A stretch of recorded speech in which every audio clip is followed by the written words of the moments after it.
Annabelle is really annoying me on the season premiere of Traitors Australia too. Thank you, Saunders. Just wanted to get that on record for all the literally tens of people who know who Annabelle is. Don't worry, she's probably listening to this right now. Oh, I'm sure she's got Google Alert set up for herself. Let's be honest, she's the sort of person.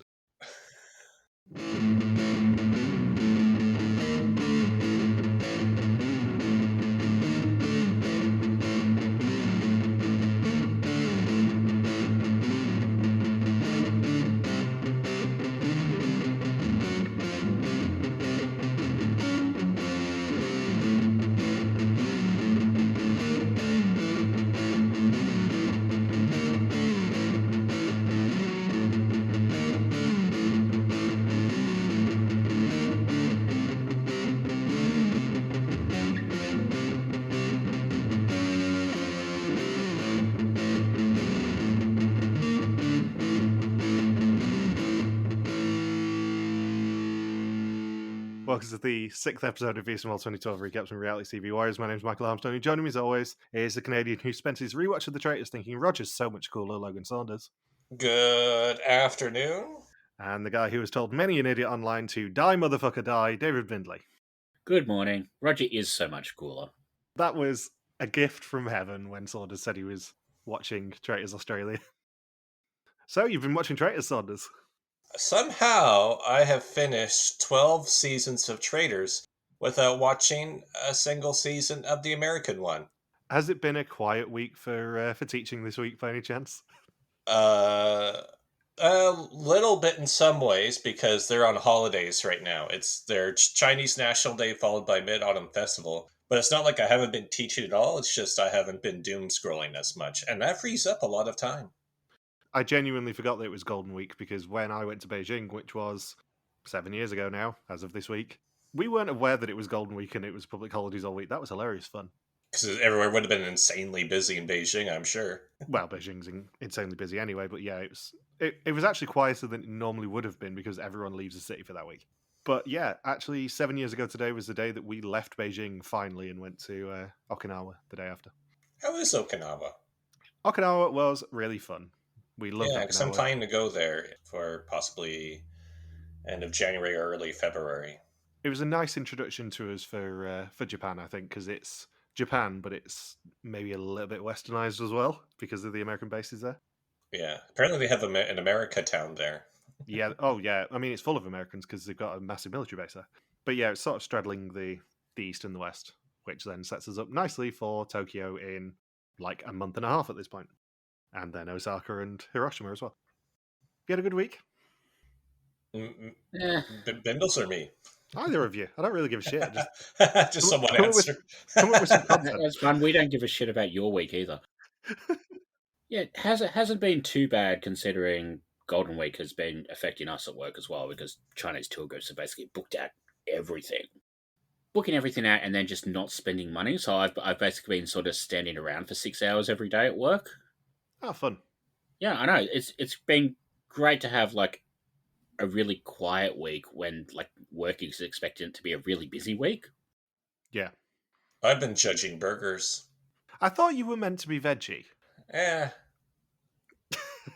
Is that the official response to your vegetarianism now? It's just Flexitarian for the time being. I always reevaluate at the end of every October. So once you've stuffed your face with meat, then you start reevaluating your life choices. Okay, that makes sense. Yeah. It happens to me all the time.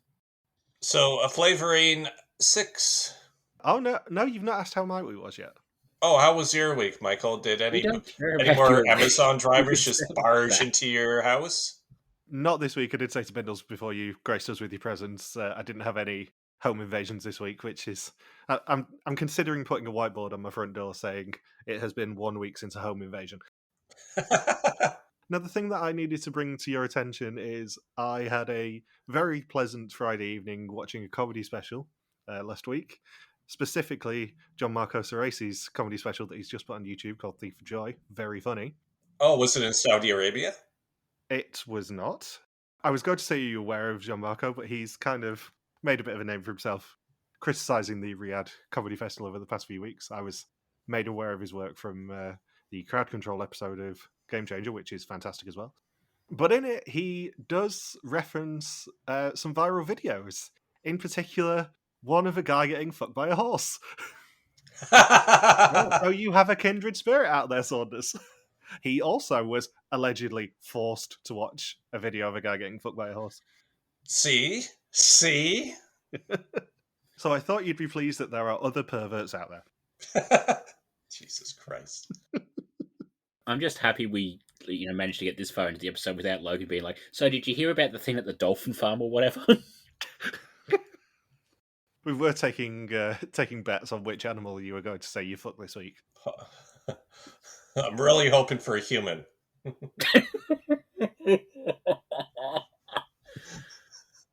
So, a flavouring 6.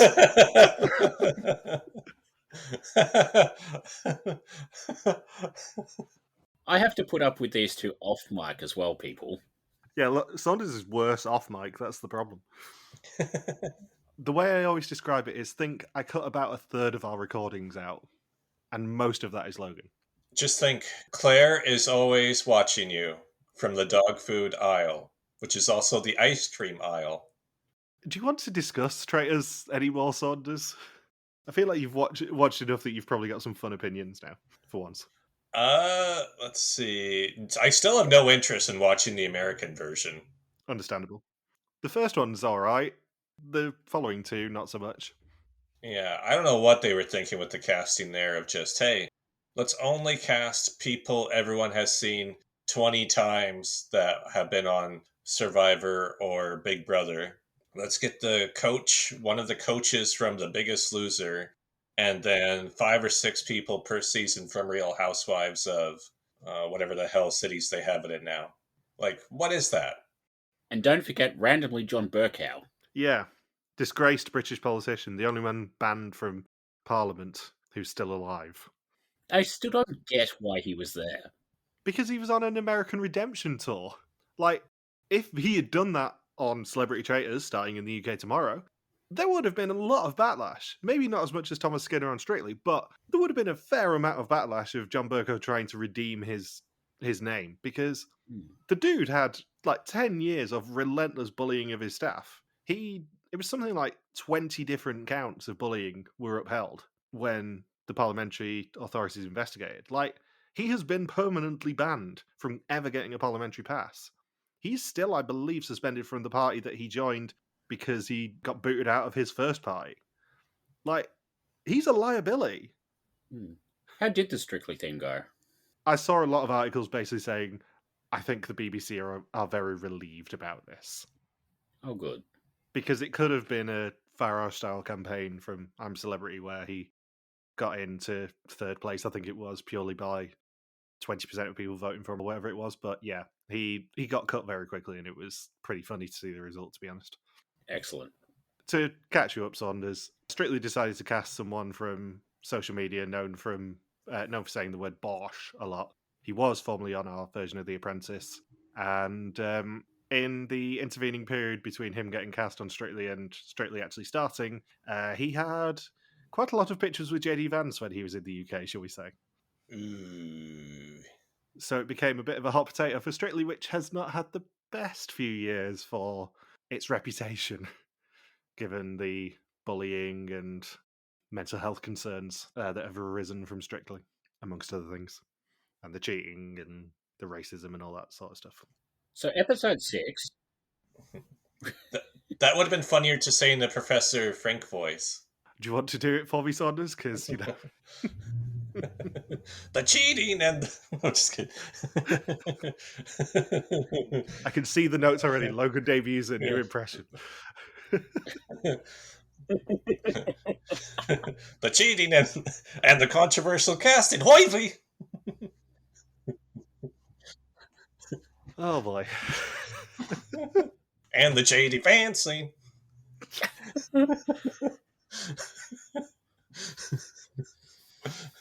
and the flavoring. Yeah, previously. Previously the final 7 left Iceland reeling from the pot drain and headed to the land of sun, sangria and sea, Spain. On the plane to Spain, Anna Marie felt drained, but the rest of the group needed to use their brains to ensure they landed with some gains, but wrong answers from Hadewych.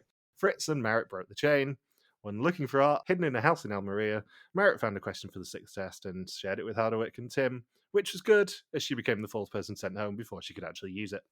Did you notice how much of your intro just rhymed, Michael?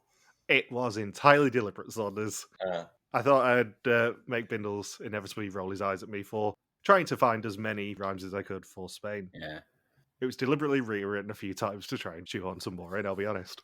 Yeah, it did cause us some pain. I thought you were going to say House of Pain. I was expecting that. Nope, can't be predictable. Art tells us that Merritt was the first to depart Spain. Last time, she was potentially saved, but nothing could save her this time.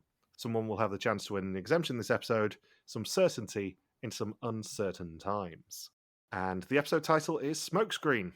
But before that, did you guys spot that the intro shots have changed? Yes, I did. There's some B-roll now from some of the challenges in Spain, and I think Hadewich's profile picture has changed to one of her in the castle last week. I think hers is the only one that's actually changed. What was the deal with the green screen this week during confessionals? Thank you for mentioning it already, Saunders, because, yeah, I know I mentioned it a few weeks ago that there was a bit of ropey green screen and all that sort of stuff, but it was so noticeable with pretty much everyone this week. It didn't look good. No, they were all inevitably on top of that cliff where they did the execution, I think. Which we'll also get to, because why on earth would production do a departure interview with Frits where you can't even hear him because of the wind? Move it somewhere indoors. Yeah, just wait half an hour or wherever the closest indoor facility is. Or just literally find a shed. There'll be some shed nearby. Just some windbreak. Yeah, go back to that abandoned mine. Yeah. So the group discuss Merritt's departure, and William thinks that she never told the truth to anyone about who she suspected. Tim reveals that Merritt took the question, and he talks to Hadewych about the advantage, finding out that she knows the specific details. And she asks for a bonja in exchange for the details of the question, and then reveals that the question is what the mole's mother's name is. And then Tim has a really dumb response to this and says, "Whose mother's name? What show are you on, Tim?" Maybe he was just like 12, 13 years early and thinking, do I need to know about the winner now? Shit. Is Michael going to be inspired by this for the suspect list? Am I going to have to know the winner's mother's name now? I didn't anticipate this. It's a whole new game. I like how Hadewych just takes a really long pause, waiting for him to figure it out, but Tim still doesn't figure it out, and she has to say, "Oh, the mole's mother's name?" Can I also say, Hadewych was a fucking delight this episode. Yes, she was. She was a star in pretty much every scene this episode she was in. Starting with her jokingly pretending to run off towards the exemption when Art was doing his speech. Like, grade A, if I can get a good shot of that, that's going to be the banner. But then she was just full of snarky comments through the entire episode. That would have been funny if that was all the criteria needed for the exemption. Just be the first one to sprint there in that pile of abandoned material. I mean, it's basically what they did for the bribe in Traitors New Zealand. That's true. Pretty much what they did for that exemption Ellie one in Renaissamce as well. Yeah, it was actually, because it was just, you got on the lucky chair. Or there wasn't a chair for you, so you get an exemption. And they never explained that. What a stupid season that was. Yes, it was. And, I mean, we are now less than a month away from Renaissamce. And as a result, less than a month away from finding out who we hate that is going to be brought back. They're just going to bring back Hero, and I know it. It's going to be the ultimate joke on us. Honestly, after this episode, I wouldn't be opposed to Frits coming back. No. He felt like he was really invested. He felt like he had potentially more to give, and actually he wouldn't have been a bad choice if they picked someone from this season. I will say, like, I think this season, like, it doesn't really stand out as one of the really solid casts, but there's no weak links here, really. No. Well, none left. Yeah. Weak in terms of suspicion talent, maybe Dio Saunders would have an argument against, but... But I mean, you could make an argument for Dio coming back, you could make an argument for Martin, Frits, Merritt. Like, maybe not Marianne, but that's about it. Yeah, because we'd already forgotten her. She didn't even get a montage. No? Not even after one episode. I know you love a one-episode montage, Saunders. Yeah. Just one shot of them smiling, one shot of them clapping, one shot of them giving a thumbs up, one shot of them cheering, and then one shot of them being executed. Yeah. She was there so briefly, there wouldn't have even been a montage, it would have been a mon. So they meet Art at one of Spain's most famous sites, aka an old mining facility. He says it's about time for an exemption, and Hadewych pretends to run off and grab it. And they'll earn it by shooting a bow and arrow. The two who do best will have a chance at one exemption between them. Instead of a target, however, they are shooting at the exemption, which has been laid on a pile of dirt. I mean, as is traditional. I guess they couldn't find a target board anywhere in Almeria.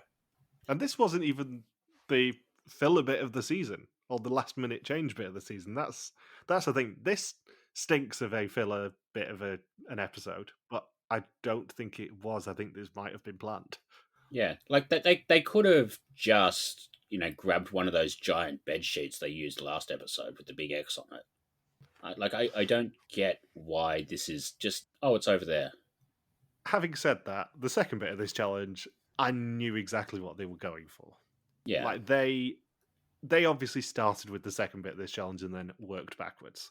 It's like how do we isolate two people who could win an exemption who want to pull the raft? I don't know, bow and arrow, shoot at the exemption on a hillside, hope they don't break it because we've only got two and one of them's getting doused in petrol. So yeah, the only thing to note in the actual shooting bit of this is Hadewych being so hilariously bad at it and starting out like Joan of Arc and ending like Goofy. I think she's the first person ever to compare Joan of Arc and Goofy in the same sentence. Yeah, usually it's Joan of Arc and Aphrodite.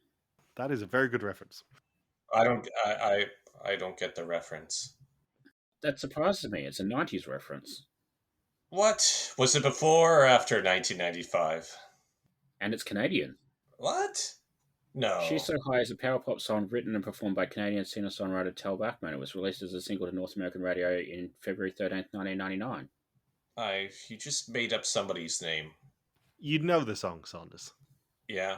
Especially if it's a Canadian song. We have laws here that Canadian content has to play at least 40% of the time or something stupid. Yeah, you'd know the song mainly because it is currently number one in Canada. Yeah. Started out as Joan of Arc, then ended up as Goofy. But as long as I'm not a newfie. The reason I pointed it out is because that deserved far more of a laugh than it actually got, Bindles. So the best two end up being Frits, who almost dead-centered the exemption and made production potentially waste a lot of money, and by a whisker, Liesbeth, and they are sent away to the other side of the quarry. You know the funniest thing about that? What's that? Like I watched the high quality episode just to sort of see how closely they did. Fritz is still like about a foot off. Yeah, because it's not a normal target. No. Like, because it's at an angle, even when the arrow lands, it's not going to stay in the same place. It's going to slightly slip because it's on loose gravel or whatever it was.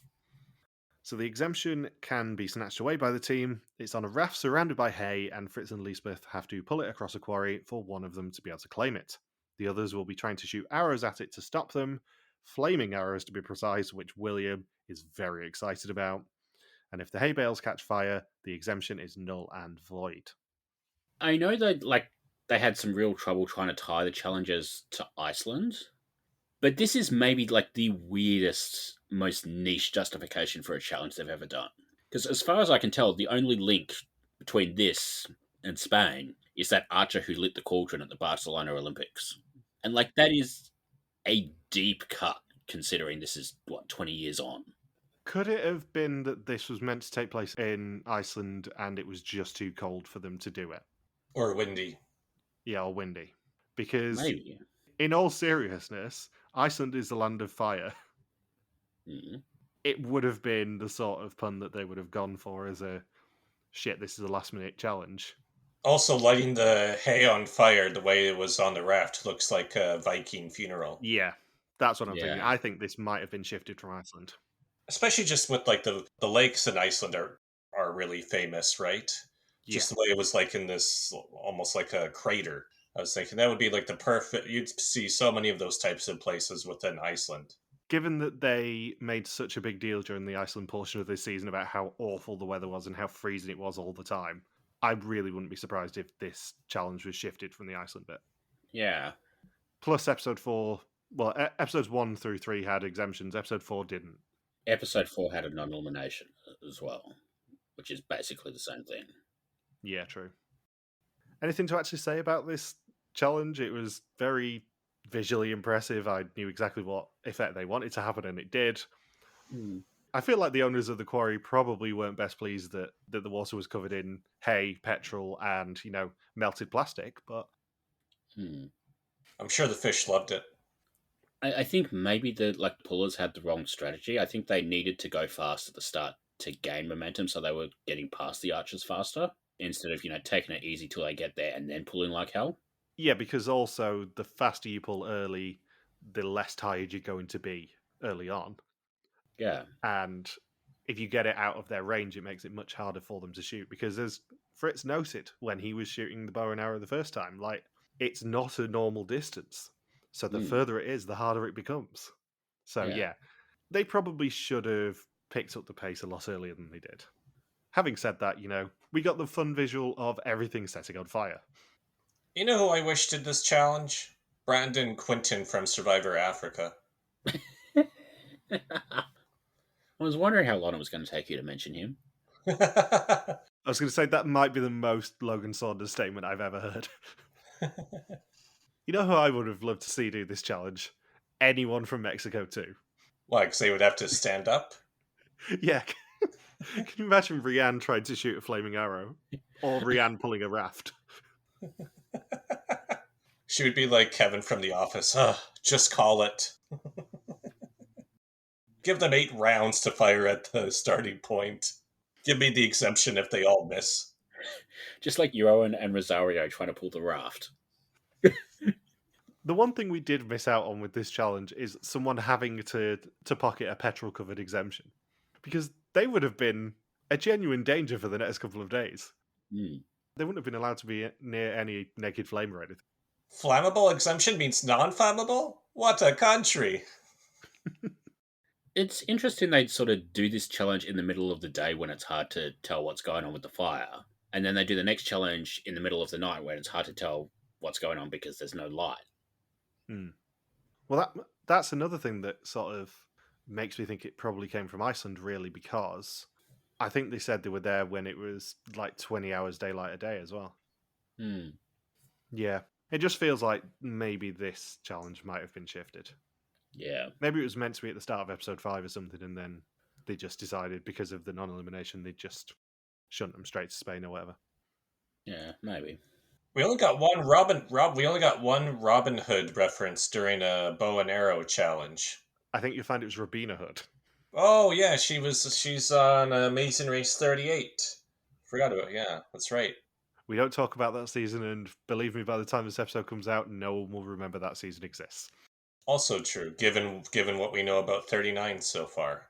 Well, I was saying to Bindles before you got here, I really wouldn't be surprised if Amazing Race Production rushed 39 into production so that CBS couldn't question the recommission, given how much 38 is tanking. Yeah. So Anna Marie hits the target and sort of reaches, about 70% of Xi'an velocity about it. Yep. Yeah, she's not subtle. And as a result, the raft sets on fire, petrol goes everywhere, and they all die. And the exemption melts into the waves. And Art then reveals that as a special bonus, presumably because production have just decided this on the spot, they get 2,500 euros out of it as well. Well, that's a plus, I guess. I must say, I'm never a fan of waiting to reveal what the total value is for a challenge after it's all said and done. I mean, it's so hilariously unsubtle that they did that, because he didn't mention any cash prize to anyone at the start of this challenge. It was so blatantly, oh shit, yeah, we might need to give them something as well. Call Avro headquarters and see what we can give them for this challenge. Add a 0 to it. Maybe they had a PBS telethon type thing going on at the same time. Well, we raised 2,500 in the past few hours. I guess that's what we'll give them. This season's kitty is made possible thanks to contributions from viewers like you. So, after Marit went home, she then willed the pot to Hadewych, and Hadewych does not want the curse of the treasurer, so opens it up to the group as to who should be the new treasurer, and they decide that it should be Frits. I'm sure it won't end badly for him at all. This is the point where I noticed that Frits is standing in his confessionals, too. And then I noticed everyone is standing in their confessionals. And as we talked about earlier, that it was definitely filmed outside. Well, I think it must have been filmed near the test and execution location because it was really windy as well. Yeah. Fritz's head does not stop moving in any of his confessionals this episode. Why didn't they have any chairs? Well, usually I believe, I'm led to believe at least, certainly now they take over a hotel room at whatever accommodation they're staying in, and that is the confessional room. They have the black backdrop and all that sort of stuff, so it's consistent lighting. Mm. But evidently they didn't have that in this season for whatever reason. Yeah. You would have thought they would have had some sort of consistent location they could have put them in. Is this the first season they do the black backdrop, or was that El Salvador? That is a very good question. It may be the first one, and that's as a result of it. Yeah, because they definitely were just like doing the background of the hotel room in Jordan.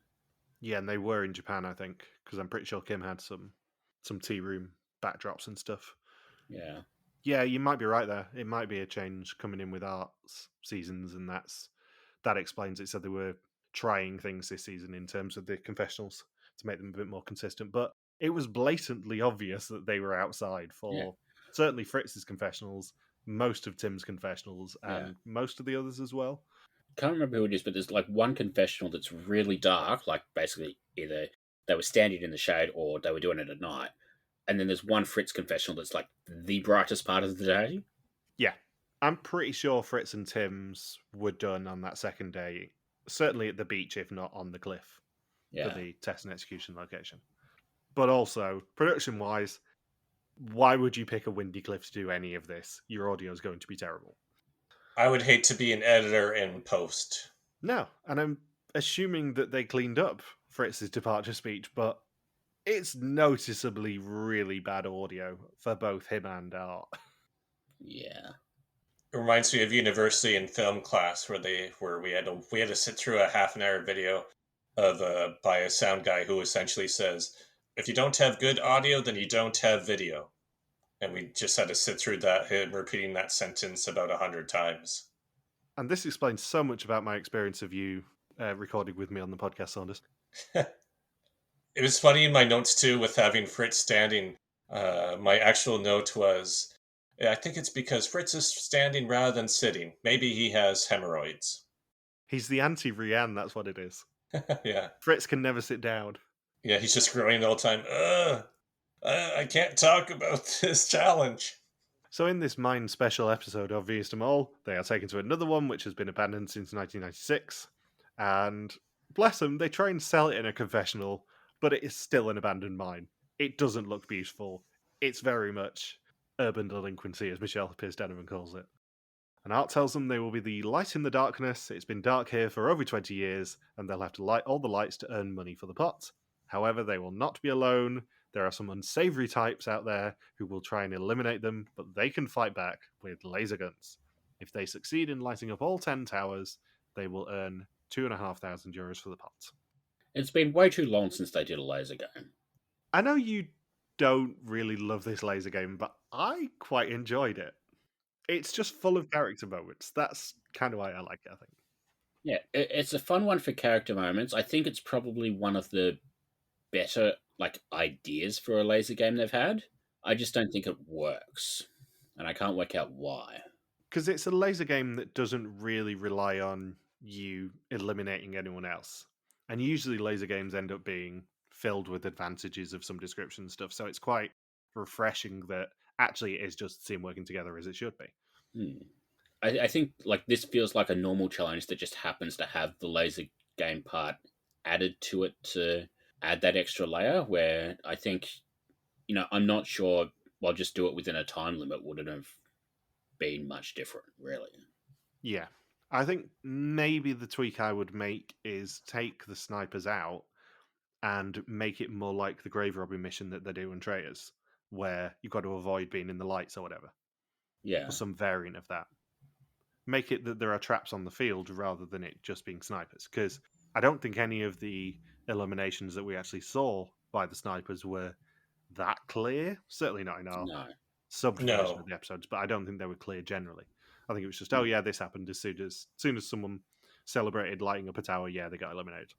I think they just wanted to use guns because guns are cooler. I mean, we've established that Hadewych thinks it's corny to say over, but Lisbeth is more of a fan of rogering. I know I said that Hadewych was like the star of this episode, and it begins with that. It's just like, yeah, I'm going to be super lame and just finish with over. And then at home, Ellie Loost says, "There's nothing wrong with this." There's no outer discipline. There you go, Fuzzy. So in the control room, they've got a map of what should be where, as each light tower can only be connected to one generator, and they have the cords, which are only long enough to fit in one order. As we said, Hadewych suggests being lame and saying over once you're finished, over, but Liesbeth insists on using Roger, which is so much cooler. And her and Tim are the first to enter the arena, with Liesbeth connecting and Tim shooting. And Frits channels his inner Kathy from Big Brother 12 by saying they should take their time on this one. Aggregate. Aggregate. I love that he struggles to say it so much that they just cut in a shot of William saying it for no reason. It's so much easier for us just saying generator. Yeah. I like how Tim couldn't tell the difference between a gun or a cigarette. Hopefully he does not go on vacation to the States anytime soon. Well, you can buy them both in Walmart. Yeah. Yeah, if you buy a pack of cigarettes, a gun comes with it. I just want to know what he thinks the big laser was if it was a cigarette. Liesbeth then gets clotheslined by a cord, and they realise the cords only fit one way. Tim then switches on the first tower, but not the one the team in the control room had expected, and they're summoned back to the control room, but then Tower 4 is correctly switched on. However, Tim immediately gets shot. I also quite enjoyed, and this might be mean to say, but Anna Marie was dressed as the Incredible Hulk in this challenge. Every so often you get somebody turning up for a challenge in the show in just like completely the wrong outfit, and it's always hilarious. Like Anna Marie is the Hulk here. There was that one challenge in Oregon where it was sort of about staying hidden or whatever, and Thomas turned up as Waldo. Yeah. Do you think that was deliberate with Thomas, though? I don't know. Was that a knowing wink? Because it feels like the sort of thing that Thomas would do. Yeah. He was quite a cocky mole, especially when no one was suspecting him. Hmm. Yeah, Flemish people are always like that. Yeah, he was a sneaky Flemish, what could we say? William obviously enjoys himself, but then he gets shot, leaving just Anna Marie and Hadewych. I don't want to see William enjoy himself. That's one video I never want to see. And you have a very dirty cut. Especially as he'd already got dirty in the mud as it was, turning himself back into Bert, his role at the time. And in my favourite bit of this entire challenge, Hadewych shoots a sniper, but you just kind of quietly hear what she actually says, which is, "Die, motherfucker, die." Amazing. 10 out of 10, 0 notes. It 100% was not subbed in the English version that we had, and it's very quiet in the mix, but she does definitely say, "Die, motherfucker, die." Anna Marie then gets shot, leaving just Hadewych with her knotty cords, and she gets shot, and they connected 7 of the 10 towers, but some were connected the wrong way, meaning they earn nothing of €2,500 for the challenge. I have a silly question. What's that? We had the whole thing about, Fritz and basically everyone thinking, oh, he's so good at this because he's been in a war. And I'm like, what war would Fritz have been in? Boar? Because realistically, he was in politics when, all the stuff in the Middle East happened. He would have been too young for the Gulf War. That basically just leaves the Balkans, which wasn't a Navy thing. No, famously, not exactly a lot of water in that part of the world. Oh, does that mean IGN would give that war a much higher rating than the other wars since there wasn't much water? 7.8, too much war. I love how we are the only 2 people in the world still referencing that 15 years later or whatever Horus came out. I don't think you'd get much change from 2010 on that. So Hadewych says that Anna Marie stands out in the group as she's the only one who doesn't share information or suspicions. She doesn't buy into it. She doesn't want a bond. She doesn't want an alliance. Hadewych asks her if she's the mole, and she says, maybe. And she also tries to read into Liesbeth's eyes whether she's the mole too. Oh, it was funny. Speaking of Bond, William during the challenge says, I auditioned for Dutch James Bond.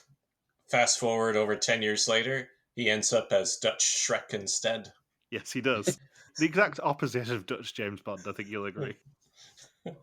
I love the Art Dick moment of when at the end of the challenge where he's like, he tells them to take a shower before going to bed, and I'm like, it's partly because they need their deposit back on the hotel because it's Afro and they're cheap, and partly because William looks like he's been participating in a Dutch Christmas parade.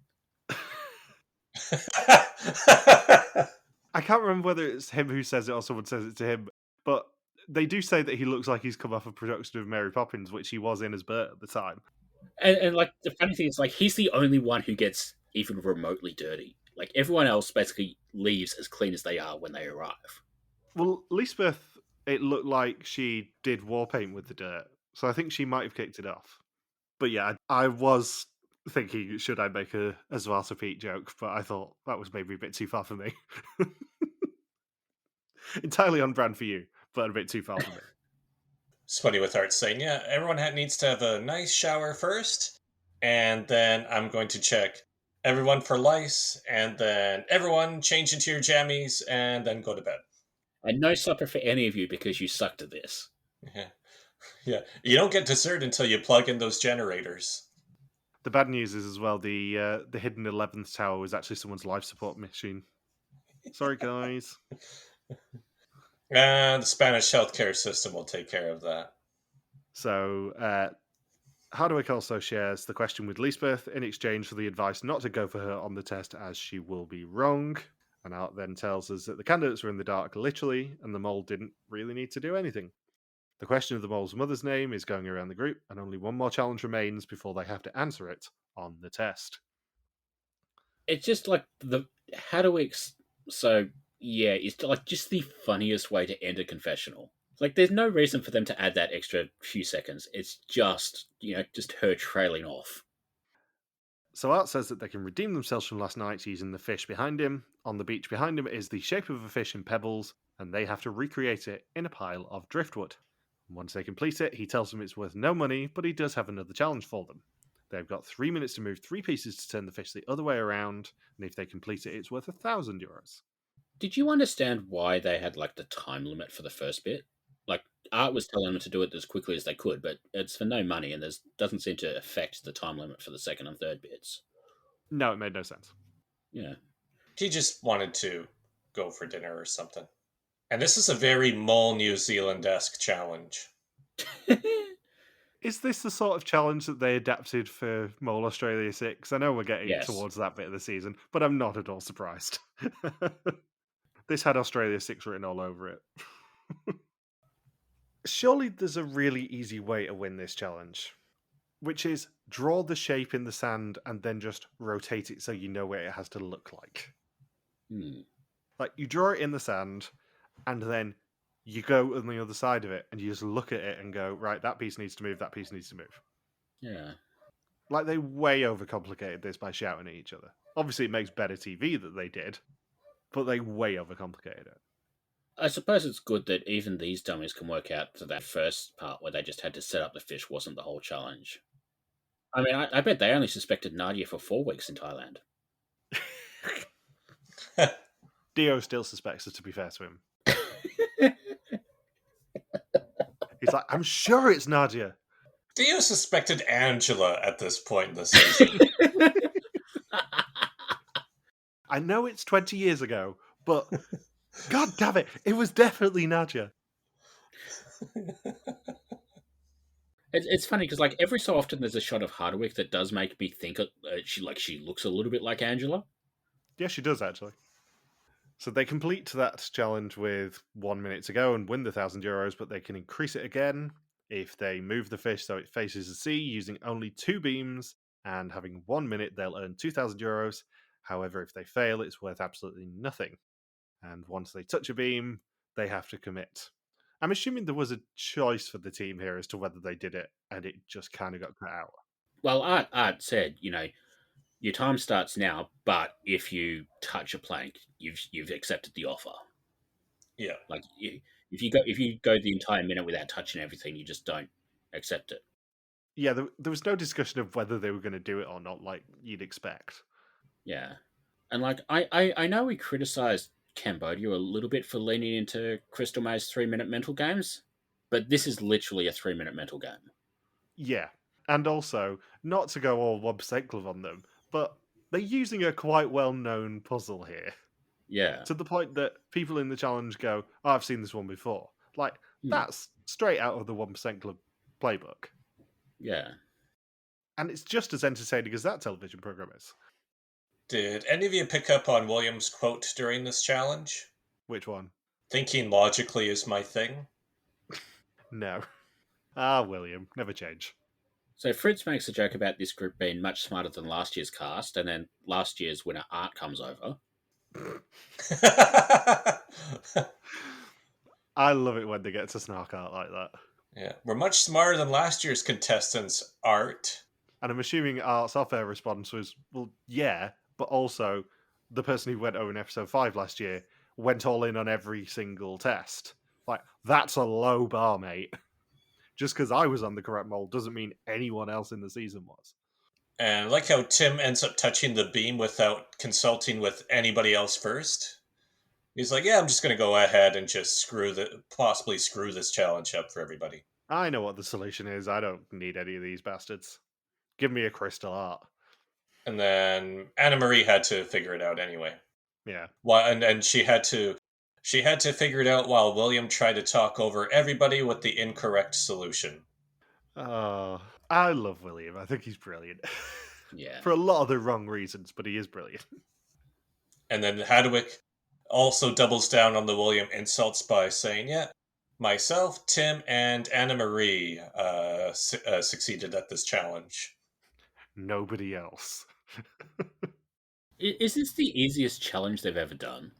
It's certainly up there, I would say. It's also one of the more boring challenges they've ever done, because it is literally just, as you said, a 3-minute mental game from Crystal Maze. And somehow they made it exciting by having them all just argue over each other the whole time. Oh yeah, that was the only way that this challenge got salvaged, was the fact that everyone was shouting at each other. Yeah. Fritz is shouting, not helping. William is shouting, not helping. Everyone else just quietly solves it on their own. Yeah.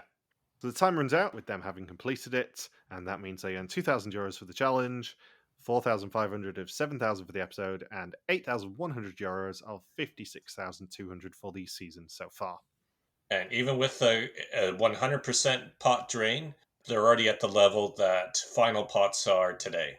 Yeah, I think Cambodia is 8150 from memory. Maybe 8160, something like that. I don't care enough to check. Okay. So, it's now time for the test. 20 questions about the identity and actions of the mole. Whoever knows least goes home except for the mole who can never go home. Hadewych says she asked Anna Marie if she was the mole and got a nervous reaction. Liesbeth immediately said no, but that didn't teach her much. Liesbeth wonders why Anna Marie never answers any questions about her. Contestants ask these questions to rule each other out. Fritz says Liesbeth acted weird during the fish challenge, trying to draw a diamond, but instead drawing a triangle. She's still his main suspect. Followed at a distance by Anna Marie. Anna Marie hates the game. She keeps weighing up her options. Everyone does suspicious things, but she's going for 2 people. She's not brave enough to go for 1 yet. She's going for Tim and Liesbeth. William thinks occasionally that Tim is the mole because he does nothing. The only time he did something was taking the yoker instead of the money, but he didn't take Fritz's yoker when it counted. Tim says he's confused. He thought it was Anna Marie, but he also thinks that Marit voted for her. Maybe he's the mole and they forgot to tell him. And Fritz says one thing is for sure, this season, the mole is a woman. Well, it's not Fritz. Spoilers. I mean, who would be dumb enough to think that Fritz is the mole going into this execution? Oh, yeah. That's right. As I said to Bindles when you did send us your suspect list a few days ago, nice first suspect you got there. Would be a shame if anything were to happen to him. Yeah. Art says that they've been playing with fire and been in the mole's territory, the darkness. The question is whether anything shed light for them. Tim, Anna Marie, Hadewych, and William all get green screens, leaving just Liesbeth and Fritz vulnerable, and they could have won the exemption. For one of them, the burning arrow will be fatal. Liesbeth's name is the one typed in, and her screen is green, meaning that Fritz is the 5th person sent home. and he gets emotional, and the curse of the treasurer continues. Yeah, Hadewych even kisses his forehead. Well, did you notice what happened when he was on his way out? This is another thing that delighted me when I spotted it, because I think it was covered by the credits. Somebody who did the robot? No, he actually ruffles Hadewich's head on the way out. He gives her a noogie. And it really tickled me, because you can just about see it behind the semi-transparent credits. And I like how when Hadewych gets the green screen that they're all laughing at her because of how dramatic she is when she finds out she's safe. Oh yeah, she's a star. So he says it's a pity, it's amazing how close she gets people in 2 weeks. And he says he didn't know the answers to too many questions, which is kind of how you get eliminated from this show. You can tell it's Art's first season of hosting when he asks, "You've left politics and now you're leaving the mole. Compare the two for me." And Fritz is just sort of dumbfounded by this question because of how bizarre it is. He just says, well, in politics, you can always come back. And Fritz, how does that translate to the bedroom? Yeah. I think he was sort of very politely focusing on what happens when you lose, rather than, the large number of duplicitous assholes in both. Yeah. Could it be that Art did ask some more pertinent questions, just none of them could be heard because of the wind? I know this is one of my absolute berserk buttons, but it's a complete failure of production when you have any wind noise. The amount of fucking around that I do on our Dire of a Mole finale episodes to try and stop there being any wind noise, and it appears in this episode, and it's not the first time. It just, it annoys me. You could just picture Art at home watching this episode. He said, "I asked 5 other, way more insightful questions as Fritz was leaving, and this was the only one where it wasn't as windy. Hot for Donna." Nowadays, in all seriousness, they would ADR Art's questions here. They would keep Fritz's answers in, and they would ADR Art's questions, because both of their microphones were affected by wind noise in this. It just, it boggles my mind slightly that this actually made it to broadcast. So, next time, Tim carries a heavy board, they go hunting for Art, not that one. Anna-Marie climbs a rope, and the final 5 become a fatal 4. Do you want to eulogize Fritz before we get your suspects? Spoilers, Fritz was number 1. He gone? He gone indeed. He was a fun presence on this season. He was the source for a lot of comedy, and just one of the more unusual backgrounds to get onto Vidum. Yeah, on paper, a former politician should be nowhere near a show like this. Yeah. I mean, the traditional place for a politician on this level is starting a season of The Amazing Race Asia. Very true. Go!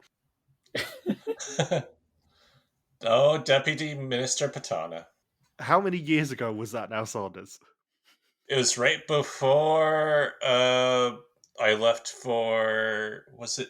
It was 2016, spoilers. Yeah, I was about to say, I thought it was either right before my Asia trip or right before I came over to... I think 'cause we recorded the finale podcast or one of the Mason Race Asia podcasts like the day before I flew over to your house. Yeah, we listened to JK and Mike giving us a shout out when you were at my house. Yeah. So that'll be end of 2016, and we're still talking about freaking Deputy Minister Patana. And I was just talking to Chloe about a week ago. Oh, interesting. Yeah. So yeah, Fritz, I think, is way more pleasant than his archetype would suggest he is. Yeah. Is the best way I could put it. On paper, you go, oh, washed up politician, you don't want him anywhere near this show. But actually, he was really nice, integrated into the group really pleasantly, didn't do himself a disservice, and I wouldn't be heartbroken if he came back for Renaissamce. Maybe the trick to casting politicians is to find left-wing politicians, for once. Yeah, maybe. I mean, we're probably about a month away from I'm a Celebrity. It'll be very interesting to see if they break their no politicians rule again. Mm. Having said that, all the left-wing politicians who've got cast on I'm a Celebrity have gone out really early, I think. Yeah. Because at one point, the leader of Scottish Labour was on, and she went first, second, I think. Mm. I mean, it feels like the sort of thing the Lib Dems would do. Oh, well, I mean, Lembit Opik. He was still a Lib Dem MP, I think. Tim Davey would probably crop up. He'll do anything for camera attention. Anyway, suspicion Saunders. Who do you suspect? Who's going home? And who is the sneaky Tasmanian? All right, so my suspect list, which will drastically change next week. This week, it was a bit more I strategic. certainly hope so. Fritz, William. It made it sound like I said Fritz twice. Fritz, William, Hadewych, Anna Marie, Tim, Elizabeth. Anna Marie will be eliminated next episode, and Tim is the sneaky Tasmanian. Interesting. Any final thoughts? We should do a season of Amazing Race Asia sooner rather than later. Which one though? Like you've done 5. We could do 5 again. 10-year anniversary. I mean, it would be a great excuse to try and get Alan Wu on. Yeah. I know I'm shameless with these things, but like Alan Wu, Michael McKay, wouldn't be opposed to it. Yeah. Let's just go through all the Asia seasons. I'd have more fun with that than the US seasons. Especially now, because when I covered Amazing Race Asia for Tarstorian, I had never even been to Asia yet. And now I've pretty much been to almost every location from all 5 seasons of Amazing Race Asia, or at least a good majority of them. Do we still do Amazing Race podcasts? I thought we did. Yeah, given the last time we did one was Amazing Race 3, which was 4 years ago? 3 years ago, I think. Yeah, we should do one. Should do Amazing Race 5 historians. That'd be fun. Yeah, that too. Asia 5, US 5. No, I'm just kidding. Should we take this production meeting off? Australia 5. I don't know. I think it'd be great for the audience to provide their input on this. Because, the big overlap between Vidum and Amazing Race fans. In 6 months' time. In 6 months' time, yeah. After maybe the viewership will be down to 0 by the end of season 38. Given that this episode comes out, I think it's the end of February, assuming I stick to the same schedule I've scheduled it as. Anyway, let's get this done. Thank you for listening to our VSML 2012 recap. We'll be back next week to continue the hunt for another mole in Iceland and Spain. Don't forget you can contact us on pretty much every social media platform that isn't TikTok, where we are RTV Warriors, so you can email us at contact@rtvwarriors.com. You can also support us on Patreon at patreon.com/rtvwarriors and get early access to the rest of the episodes of this season. Thank you to that Darts Back for this season of subtitles and Marika, of course. We will see you next week. Peace out and just chill till the next flavoring. Step away from the fish, Saunders.